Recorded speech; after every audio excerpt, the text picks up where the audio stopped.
An Unconventional Threesome is a comedy podcast hosted by three rude, crude, and tattooed dudes. We tell you this so you can shield your children's eyes and cover their ears. If you don't, we are not responsible for the fun and exciting new words that they start using. Enjoy! Welcome to the show, yeah, it's a blast. Turn the volume up, we got to laugh. Every joke's a hit, you'll have a fit. Sit back, relax, let's start this bit. Tuned in live from the internet's heart, where every word is a work of art. Comedy gold, it never gets old. Jump aboard, Welcome to an Unconventional Threesome, a conversation that once again is usually hosted by three dudes who have no business having a podcast. My name is John, and I am probably more than likely going to drive this crazy train off of a cliff. Jay's here because he's being detained. We are once again being joined by my lovely wife MK, as had some prior commitments, because apparently this podcast is not important to him to just shut his life down and entertain you all. All I know is it got better looking in here with him not being around. Welcome, MK. Hey, y'all. Y'all, huh? We're getting a little Y'all. southern flair. Hey, it's not Southern anymore.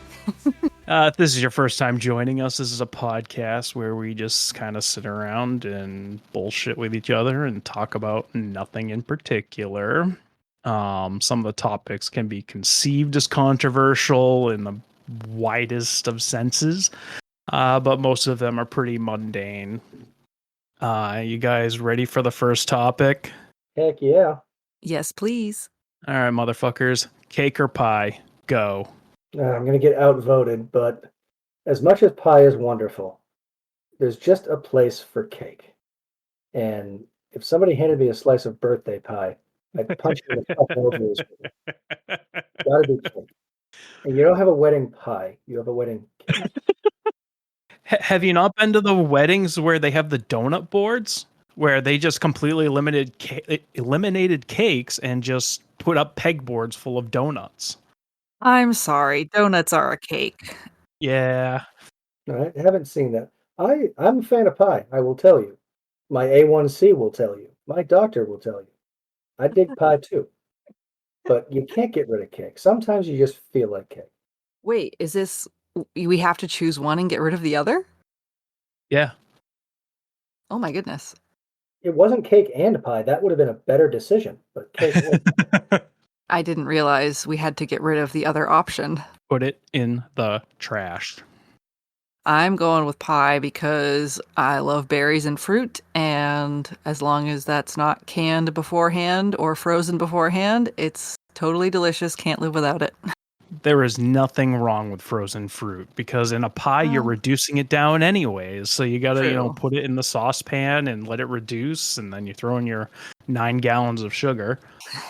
I'm thinking of like that awful canned apple stuff that is more like jelly and less like fruit.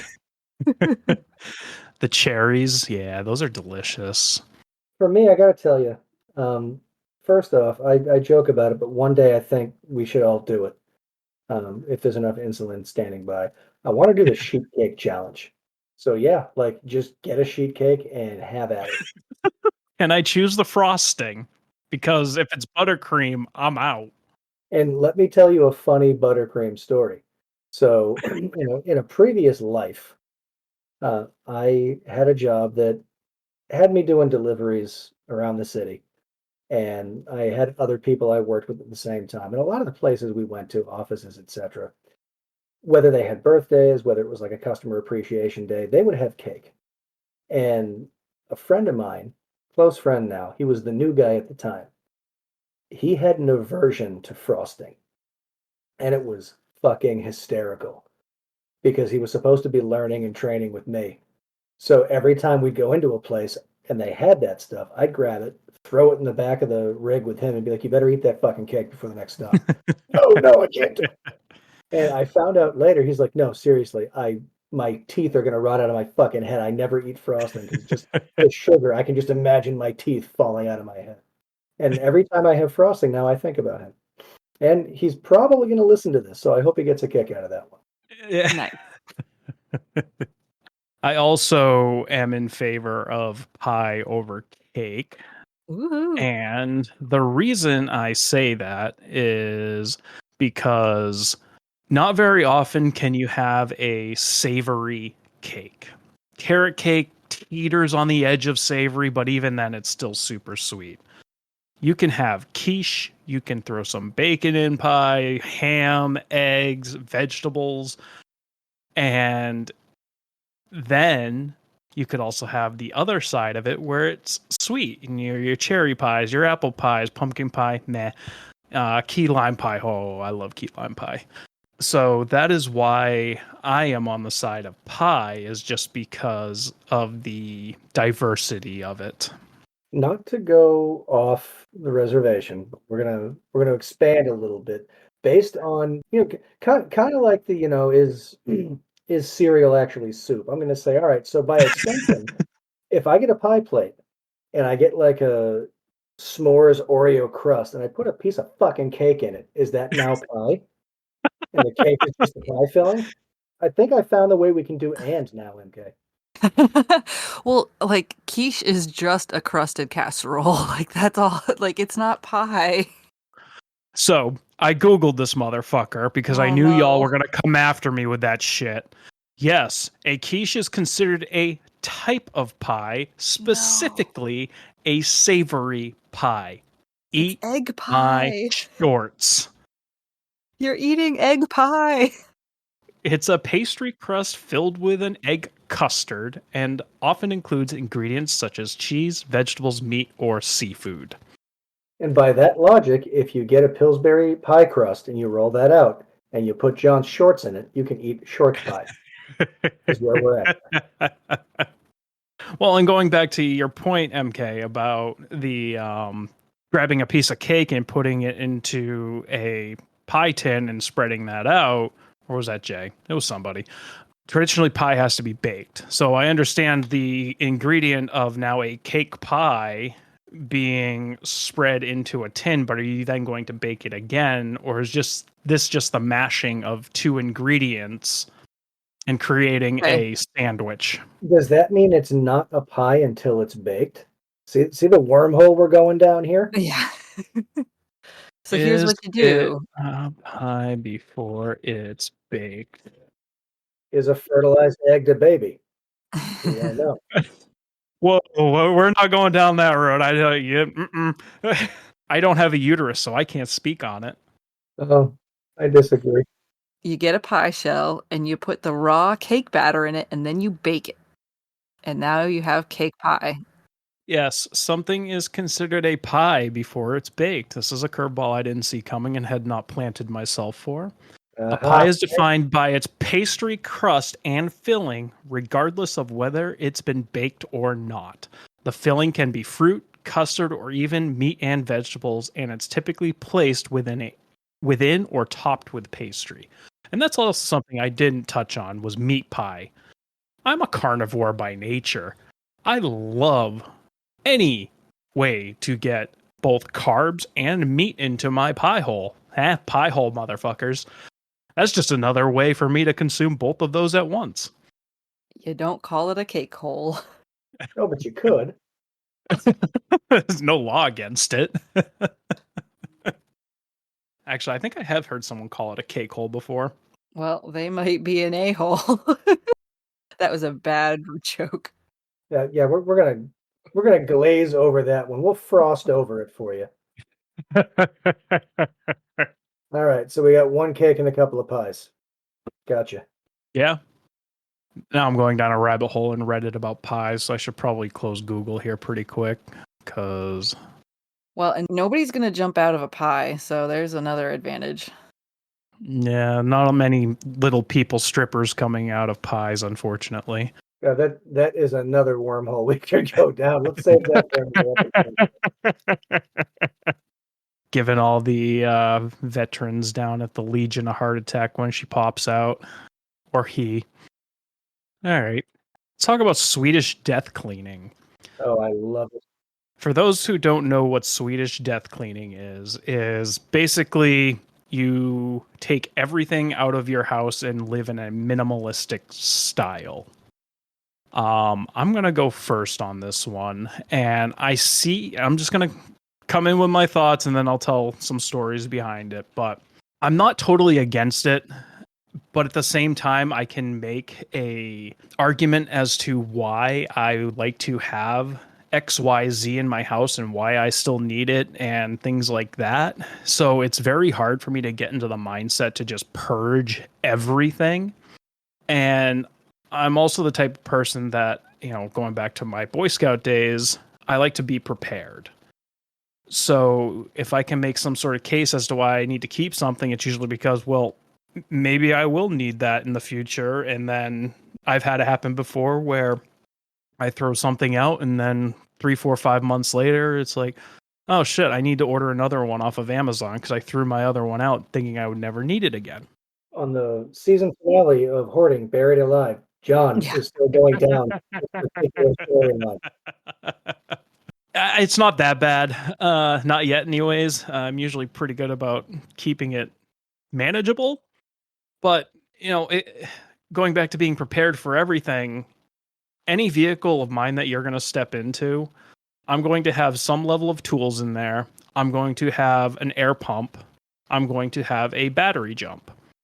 And the reason for that is because I've been caught with flat tires before with like a nail or something like that, where I just need to pump it up every once in a while instead of trying to find a gas station on a rural road somewhere.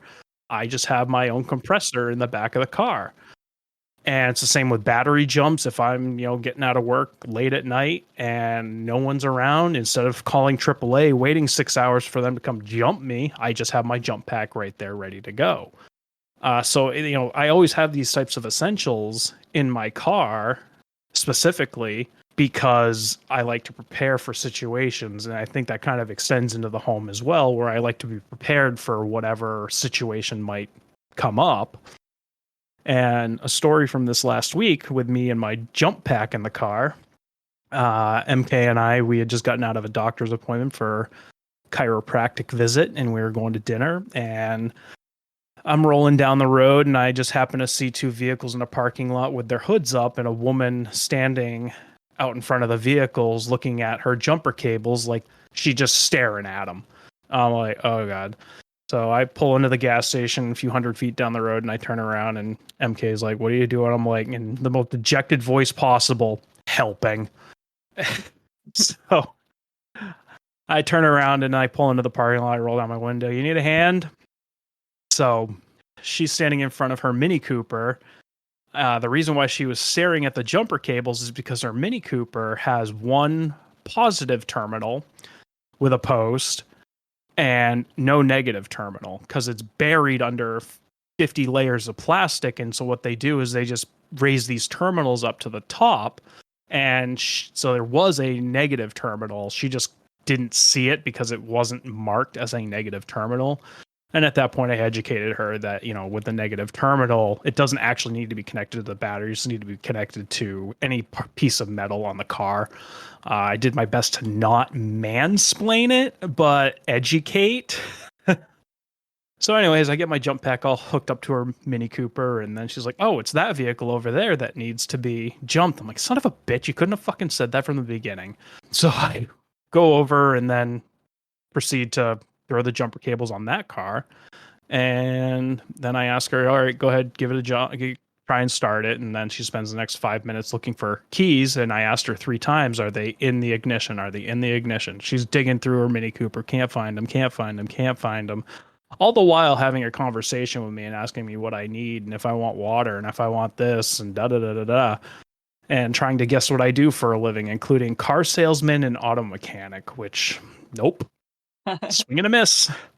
Finally, she checks the vehicle that I was jumping, and lo and behold, the keys were hanging in the ignition. And so fires right up, and then she's asking me, well, what can I give you? What can I give you? You did this for me. Nothing. Give me your license so you never drive again, because between the Mini Cooper and not being able to find your keys, I'm sorry, lady, that's strike 2. Just let me leave. That's all I want. I just want to leave. Oh, do you want a reusable grocery bag? No, I don't want a reusable fucking grocery bag. Just let me leave. Finally, she, let me leave, and I did my good deed, but it goes to the statement of no good deed goes unpunished, I guess. Yeah. No, absolutely. Good on you for stopping, though. A lot of people wouldn't. Yeah, I know. So I'll give you my take on the Swedish death cleaning. I don't anticipate the extreme need, but the principle of it is what I enjoy, which is you're getting on in years, and the inevitability is the people who love you are going to have to deal with your bullshit when you're gone.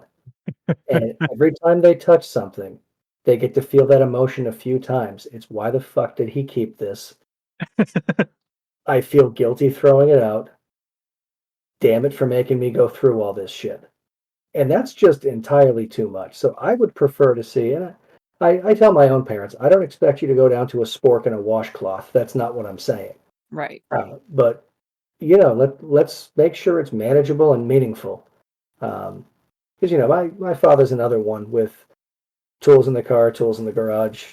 You know, I finally got him to throw away the extra phone cords that he's been carrying around since 1971. He hasn't had a landline in 24 years. And I think it was last summer. I was like, "Is there a reason you still have those?" And he was looking at a takeout wonton soup container of automotive light bulbs at the same time. I was like, "That?" He looks at me and goes, "I haven't had any of the fucking cars that these bulbs would have fit since like the 1987 Ford Taurus we had." It's like, so this is a time that it doesn't spark joy, and you throw that sumbitch in the garbage. 100%. Well, I have, probably 20 HDMI cords in my electronics bin. Do I need that many? Probably not. But what if one goes bad and then I throw that one out and then next one in line type of situation? That's the Yeah. rationale in my head. The problem is you're gonna buy one off of Amazon before you remember you have one in the bin. When it comes to cords, I always check the electronic bin first because I have more shit in there than I care to admit. There are more fucking cords and USB-C cords and phone cords and good lord. So out of the three of us, you would think that I would actually know what Swedish death cleaning is, but I did not know of it until today. I really like the idea of, like, if you're going to pass on something to somebody, if you're going to pass on jewelry or whatever, give it to them while you're still alive. Give it to the people who you want to give it to and like that way, if they really don't want it, well, give it to somebody who actually might want it. I like this idea of like getting rid of the sentimental things while you're still living. I don't think we're talking like, John, you're talking to like things about like tools and essentials and stuff. Like obviously, yeah, keep that. But also we're not talking about doing this in your 40s and 50s. We're talking about doing this in your probably 70s and 80s where you might not be getting down and like doing the plumbing on your house anymore. You're going to call somebody to do that. So you don't need like as many tools or as many things as you might have needed. Start the process at 60. Like, slow down on what you're taking in. And then Yeah. if you look and say, I don't know that I need 7 crock pots anymore. Right. Okay. Start making moves. And actually, MK, that was a really good point you made because from a psychological, emotional bullshit side, which is the part most people have a lot of trouble with, if you get that bracelet from your mother that you've admired for 30 years, 15 years before she passes, then it's yours and you don't have guilt. And it's not like I have to only think of her every time I stare at this. It kind of transitions. Or it prevents the fight Yes. of after somebody dies. Well, that isn't in the will who gets it type of situation. Or grandma didn't tell me that I was going to get this, and now it's a huge battle because unfortunately in death, it seems it always just turns into a battle for the actual tangible items, and it's sickening. Yeah, and that's another great part about the whole death cleaning. If you no longer have 9 orbital sanders because you haven't used them ever, so you got rid of all of them already, then there's nothing for your 2 survivors to fight over. Mm-hmm. Or you could be like So, me, not have survivors, and don't fucking worry about it. But hey, that's fine too. we're in the same boat. I got nieces and nephews that are gonna have to call this shit out. But I was gonna bring this up earlier, and then I forgot about it, and then I remembered it. So, like, I've had this thought before because all of my animals that I've had cremated, and their ashes are still with me. And I had the thought of, I'll be the first to admit I don't deal with death well. It's one of those situations I just suppress it and hope it goes away eventually. By the way, it doesn't. Get help. Yeah. Much like cancer, but okay, let's continue. Yeah. So, this is my way of hanging on to them, even though it's not them anymore. And it was, one of those situations. I'm on my way into work or whatever, and just having my reflection on lifetime. And I'm like, what does this do for me other than, it gives me the opportunity to display pictures in their urns. It really, it's not, they're gone. But at the same time, I have a really hard time wrapping my mind around this animal that gave their entire lives to me, and then I just dump them in a landfill. Right. I know it's not them. It's it's that weird mental line that I have to walk. But anyways, going back to the Swedish Death Cleaning, I know good and goddamn well that's just going to end up in the fucking landfill anyways eventually. Mm-hmm. And that's where I have a problem. So I've known, I've had some family and friends that have done the cremation thing. And I think for myself, because like my parents want to be. And it's like, okay, well, what do we do with the ashes? Well, we spread them. Well, what if you want to keep an urn? One day I'm going to die, and I have a real hard time spiritually with let me throw my father away while I'm getting sick rather than doing it. Like, for example, anyone who's got veterans that have Yep. passed, you get that folded flag, you put it in a display case. Eventually, you're either going to give it to somebody who never even met that person and they're going to have to dispose of it or deal with it, or you're going to have to do it in a responsible, respectful way, go to a VA or wherever where they handle those things. DFW, Yeah, for me, Legion. it's the same with, remains of any kind. It's like, all right, well, if we're not going to do a burial, yeah, I think I need 100% of the remains spread. That way I can have that spiritual closure, lack of a better term, and not have Right. to worry about, oh, great, I had dad's ashes turned into a keychain. And some fuck's going to throw that out when they, haul my desk away when I die at Right. 82. Plant a tree. Yeah, I don't hate the tree pod idea, except the fact that I still cannot wrap my head around letting the little grubs and bugs eat me while I'm dead. So fucking just cremate me. Like, With that, if we turn you into a tree pod, I will fertilize you myself. No, I'm not, I'm thinking of like the ashes of the cats. Like use them add some fertilizer and plant a tree. yeah. So funny story surrounding cremation. So a woman had just started at work, and her father unfortunately passed away. And so it was like a week or two after, actually, it might have been, a month or so after he had passed away. And so we're all sitting at our round table team meeting, and she had a day off coming up. They were going to scatter his ashes in Booth Bay Harbor. But the way she worded it is, we're going to dump my dad off the back of a boat in Booth Bay Harbor.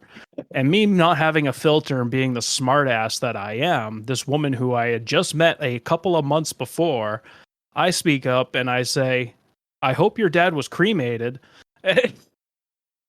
And my supervisor went 15 different shades of red as she screamed at me, John!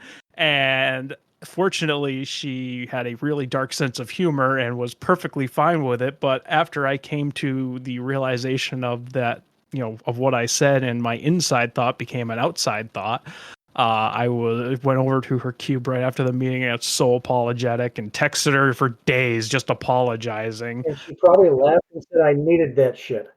It's exactly what she said. She was like, I was about to break down and start crying in the middle of that meeting, and that was the comedic relief I needed. I'm like, oh, thank fucking Christ, because that was so out of left field. So you probably don't want to hear what I want to do with my body when I pass away, because I don't want to be cremated. I don't even want to be made into a tree. Let's hear it. As a one up it. Let's hear it. You get points for originality. Yes, my preference, and you can't do this, it's illegal, would be to, as soon as I'm freshly dead, just like leave me on a rock for like a mountain lion or some kind of a goat to eat. But in lieu of that, there is a mushroom net where I can become fungi and I can become the like under the ground communications network for all the plants. So I think I'll settle for that. Or what we can do is find a taxidermist and just Oh no. have you decorate. Oh no. I also want the authorities to hear what she just said, because this bitch is trying to get me to catch a fucking felony after she dies and wants me to drag her ass out into the woods. That's a fucking crime. I think I'll probably be the second one to die unless something weird happens. Like, we don't have to worry about that. I can see a mummified version of you just holding a tray table by the door. You'd have to like put me on my knees and be like, here. That's way better than a mushroom net. Like at the cigar stores, the Native Americans that they have in there, the statues. Yeah, exactly. Well, you know what you do. So, little travel tip for you. In Banff, Canada, they're big on feeding the wildlife in a ecologically sound way. So, while they rarely have roadkill because of the way they manage their highways, if they have any, they take the carcass into a damn freezer and they wait until winter/spring. And they use a damn helicopter to put it out in their area where they've got, all kinds of grizzlies, black bears, etc. And that way, when they're waking up from hibernation or their winter dormancy, it's like, oh, look, here we go. So basically, you want to die in a picturesque Canadian town and just chill in their freezer. Yep, or preferably I'll just die as soon as the bears are waking up. Love it. And that way, there can be international extradition for John. All right, I think this is a good time for our ad break. We'll go ahead and get that in, and we will be right back.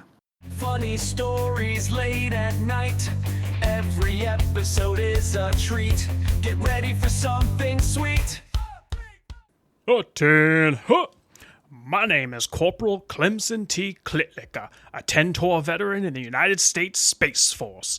I'm here to talk to you about Henry's Hot Hand Grenades, the outdoor game for everyone.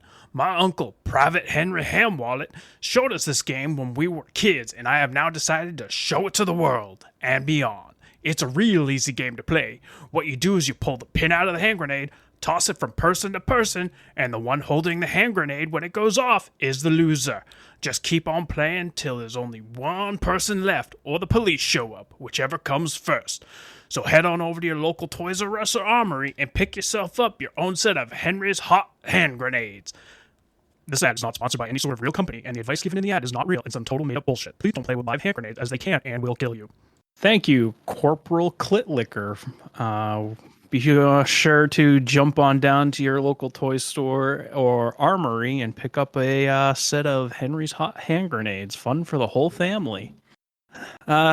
Next topic of discussion, and potentially controversial. I don't know where anybody, well, I know where one person lies on this, but we're going to talk about tipping. And nothing specific about tipping. I'll just kind of leave this as open-ended. MK, you want to start?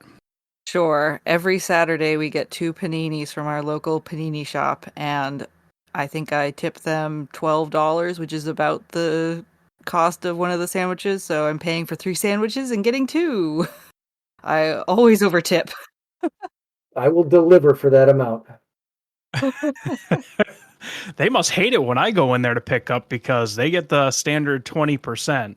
And I think we've talked about this before when it comes to fast food. If I have to stand to order, 20% is like the top.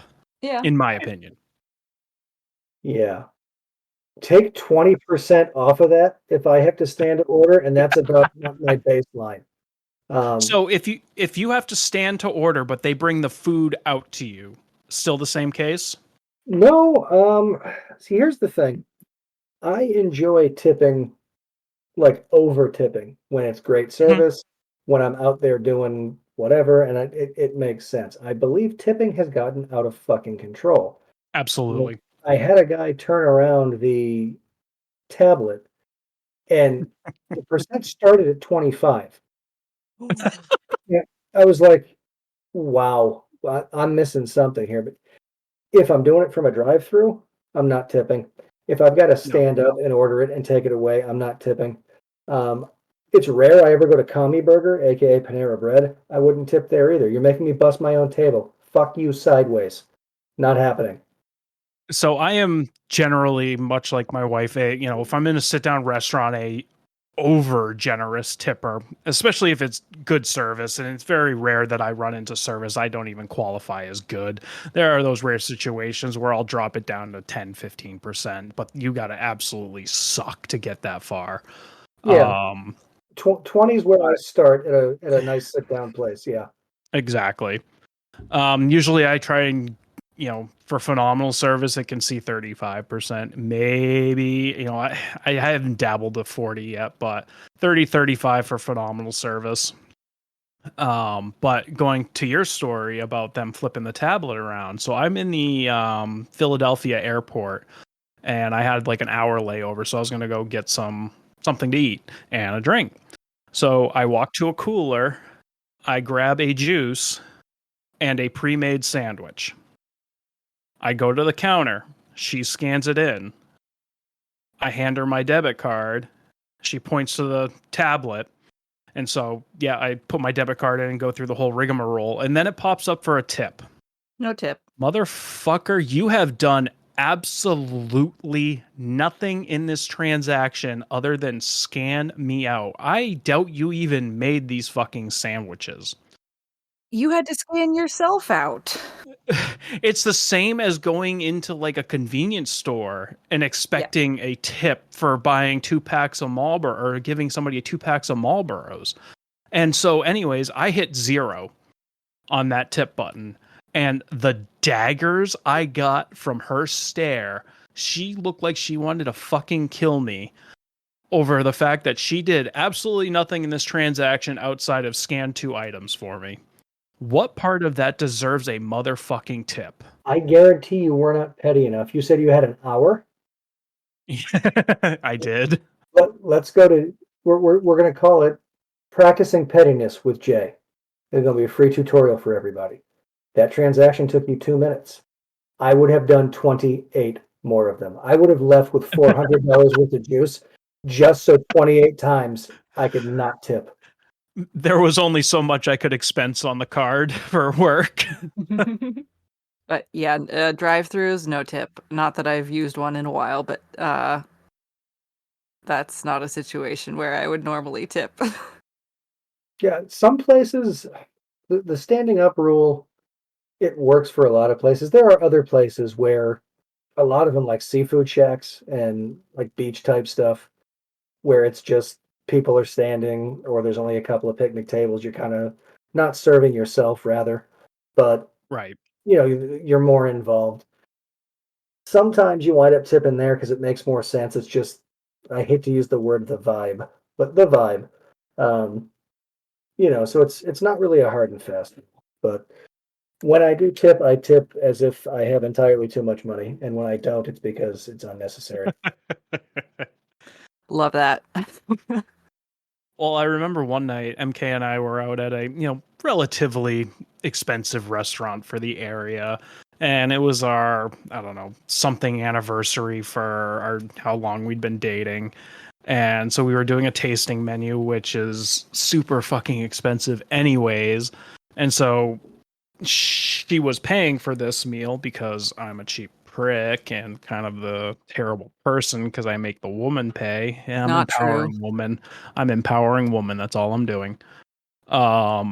So she gets up to go use the facilities and the check comes and I give them her card, and it comes back asking for a tip. And I'm like, I ain't touching this with a 10-foot fucking pole because I have no idea what the fuck she's going to want to tip. So anyway, she comes back and I'm looking down as she's writing and she's tipping like 50% on this check that is a god awful amount. And I'm like, honey, do you really want to do that amount? Like we saw him like 10 times because it's a tasting menu, but on expensive meals, and because then that comes a whole other aspect. Just because a restaurant's expensive, does the cost of the meal change the amount of work that they did? No. That's a good point. It doesn't, but there's a certain level of Quality. yeah. So like if the service is on par with the pricing, if it's, your fine dining service as well, maybe. Um, I'll tell you that I've noticed it more traveling. I've been to a place that rhymes with Gargamel, and Taco Bell?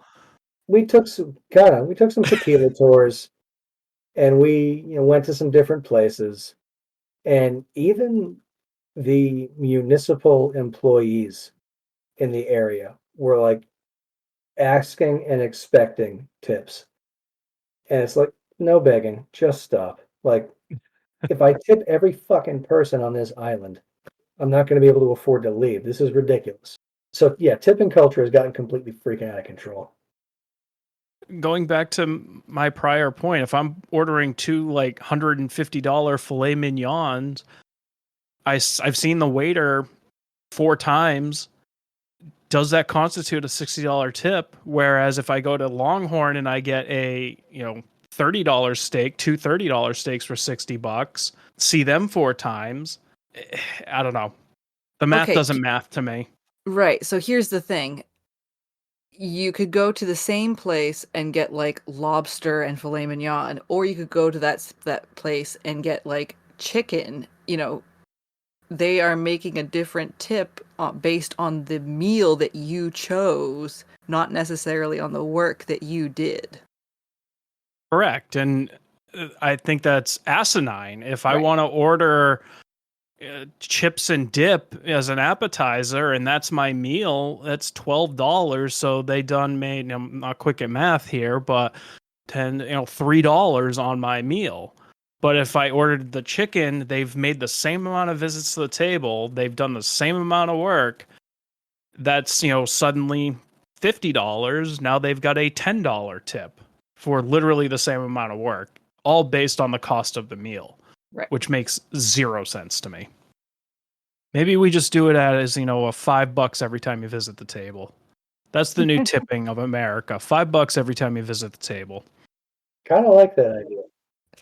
Then your waiters and waitresses are going to be coming to the table so often, you're not going to be able to eat. Good. I won't have to worry about my water glass not getting fucking refilled. Give me a goddamn pitcher from the start. Yeah, that's true. Any other hot takes on tipping before we wrap this shit up? I think what I'd like to say in my favor, in a point in my direction, is that like if it's a local like place they started from scratch, I don't mind giving them a little extra money, like our panini place. Absolutely, support local. I'm all down for that. Like, the franchise things, I know they have like a local owner and all that, but it's different than starting up from scratch, trying to build your own, restaurant or whatever. Paninis and money laundering. They can put that on their sign. There you go. All right. Well, thank you all for joining us. We hope you have enjoyed yourselves as much as we have. Hoping D-Money is able to join us next time and kind of get the flow of everything. Not that I don't enjoy having my wife on this podcast. Thank you again for jumping in and joining us, MK. Happy to, as always. If you have something that you want us to discuss, you can shoot us an email or send us a text. And then also, if you're enjoying this podcast, we ask that you please tell your friends, family, babysitter, Pope. Well, we can't tell the Pope right now. Pastor, anybody about this, just so we can start getting a wider audience on this. You guys ready for the Craigslist catastrophe? Let's hear it. This might be my favorite part. This week's Craigslist catastrophe. Lady in St. George. Looking for the lady I met by Old Navy a few years ago. We went back to your trailer. Still around? This is John. Jay's here too. Fuck the government on behalf of B-Money whenever he gets released. And MK.